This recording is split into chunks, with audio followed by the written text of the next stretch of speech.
تو عبدالسلام صاحب، یہ تو بڑی کمپنیز جو کہ کروڑوں کی انویسٹمنٹ سے قائم ہوتی ہیں، پورے وہاں پر پلانٹس لگتے ہیں، صفائی ستھرائی کا بھی یقیناً ظاہر خیال رکھا جاتا ہوگا، ایس او پیز فالو ہوتے ہوں گے، وہاں پر یہ حال ہے کہ 29 برانڈز رپورٹ ہوئے ہیں. جو گلی محلوں میں فلٹریشن پلانٹس لگے ہوئے ہیں، جو بہت چھوٹی سی انویسٹمنٹ میں کسی چھوٹی سی دکان میں شروع ہو جاتے ہیں، اور وہاں پر پھر لوگ دھڑا دھڑ وہاں سے بھر بھر کے پانی لے جا بھی رہے ہوتے ہیں اور اس کو پی بھی رہے ہوتے ہیں، وہاں پر کیا حال ہوتا ہوگا؟ جب بڑی کمپنیز میں یہ حال ہے تو اس لوور لیول پر تو چیک اینڈ بیلنس ہی موجود نہیں ہے کوئی.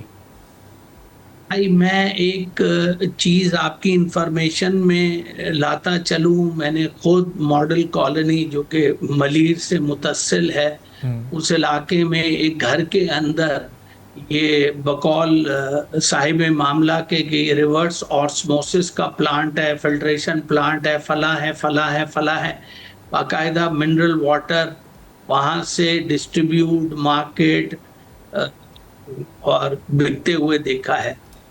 میں تو یہ بات کوئی 2-2.5 سال پرانی ہے یا 3 سال ہو گئے ہوں گے. تو یہ جو آپ فرما رہے ہیں، یا تو 290 رپورٹڈ برانڈز ہیں نا بھائی، جو ان نون برانڈز ہیں، جو گلی محلے میں چھوٹے چھوٹے گھروں میں چھوٹے چھوٹے پلاٹس پر جہاں سے مارکیٹ ہو رہا ہے، ان کا تو کوئی تذکرہ ہی نہیں ہے. اب اس کا تو سمپل حل یہ ہے کہ آپ اتنا ریپریمانڈ نہ کریں، آپ اس کو ڈسکنٹینیو کرائیں ان اونرز کے خلاف کرمنل چارجز. کیونکہ بات دراصل یہ کہ دنیا بھر میں جہاں بھی انسانی زندگی کے ساتھ کوئی کھیل رہا ہو، اس کو قطعاً سپیر نہیں کیا جاتا. ہم نے مہذب ممالک میں دیکھا ہے کہ اگر ریک پہ کوئی چیز رکھی ہوئی ہے اور اس کے XYZ انگریڈینٹس لکھے ہوئے، اگر اس میں 0.1% کا بھی فرق آ جائے تو وہ نہ صرف ملینز آف ڈالرز کے لیگل سوٹس اور ڈیمیجز فائل ہوتے ہیں، بلکہ وہ کرمنل چارجز بھی انیشیٹ کرتے ہیں اور اس کو مطلب انجام تک پہنچاتے ہیں. ہمارے یہاں یہ ہے کہ بس تھوڑا سا شور شرابہ مچتا ہے and then life returns to normalcy and it is business as usual. اب اس ٹرینڈ کو بھی تبدیل کرنا پڑے گا کہ قوانین کی جو عمل درآمد ہے اس کو پایہ تکمیل تک پہنچایا جائے. اور عبدالسلام صاحب، یہ چیک اینڈ بیلنس رکھنا خاص طور پر جو فوڈ آئٹمز ہیں یا یہ پانی ہے، اس کی یہ بنیادی ذمہ داری پھر یہ کس ادارے کی بنتی ہے؟ یہ فوڈ محکمہ ہی ہو سکتا ہے یا کوئی اور ادارہ بھی اس میں انوالو ہوتا ہے؟ اور پھر یہ پاسبل ہے کہ یہ گلی گلی محلے محلے جا کر چیک کرنا اور ان کے معیار کو برقرار رکھوانا؟ دیکھیے مشکل نہیں ہے، کچھ بھی اگر ٹھان لیجئے، یہ تو ایک مطلب there is a will, there is a way. لیکن یہ جو آپ نے فرمایا کہ کن کن اداروں کا، دیکھیے نا، یہاں پر کمشنر کراچی کے ماتحت ڈپٹی کمشنرز کے دفاتر میں assistant commissioners, S D Ms, A C Ms, vigilance units ہیں، مانیٹرنگ یونٹس ہیں. ہم خود ان کے ساتھ رمضان میں پروفیٹیرنگ کے خلاف کمپین چلاتے ہیں، مہم چلاتے ہیں. سندھ فوڈ اتھارٹی ہے.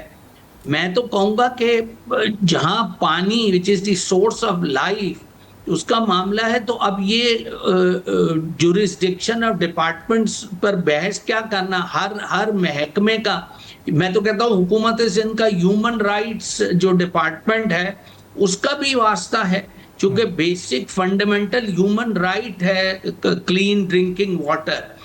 سندھ فوڈ اتھارٹی ہے، کمشنر کراچی کے ماتحت جتنے دفاتر ہیں جو پرائز میکینزم کو بھی دیکھتے ہیں، کوالٹی اور کوانٹٹی کو بھی دیکھتے ہیں، پروفیٹیرنگ کو بھی چیک میں رکھتے ہیں، ان سب تمام اداروں کا یہ. اچھا، میں یہ کہتا ہوں کہ آپ اب جس طرح ایک ادارہ ہے Pakistan quality control standard authority, samples آپ پی کیو سی اے کو بھی بھیجیں، آپ پی سی ایس آئی آر کو بھی بھیجیں، آپ آغا خان لیبارٹریز کو بھی بھیجیں، آپ عیسیٰ لیبارٹریز کو بھی. آپ ایک اس کو جب آپ you get it checked from a variety of sources, تو تب جا کے ایگزیکٹلی پتا چلے گا کہ یہ کس قدر مضر صحت پانی بیچا جا رہا ہے اور مارکیٹ کیا جا رہا ہے اور لوگ پی رہے ہیں, بیمار بھی ہو رہے ہیں. جس طرح آپ نے اپنے انٹرو میں فرمایا کہ سوڈیم کی مقدار بلڈ پریشر والوں کے لیے اٹس لائف تھریٹننگ, ہارٹ کے پیشنٹس کے لیے اٹس لائف تھریٹننگ. اچھا, اب یہ جو پانی میں الیکٹرولائٹ لیولز ہیں, میگنیشیم, پوٹیشیم, سوڈیم وغیرہ, کلورائڈ وغیرہ وغیرہ, یہ اگر یہ ڈیزالوڈ سالوینٹس اگر نہیں ہوتے تو یہ انسان کی صحت کے ساتھ وہ تماشا مچتا ہے کہ جس کا کوئی حساب ہی نہیں ہے. اب کیا کریں, یہ مطلب لالچ کا اور 2 نمبری کا تو کوئی اینڈ ہی نہیں ہے. سبسکرائب کریں اور بیل دبائیں تاکہ کوئی خبر رہ نہ جائے.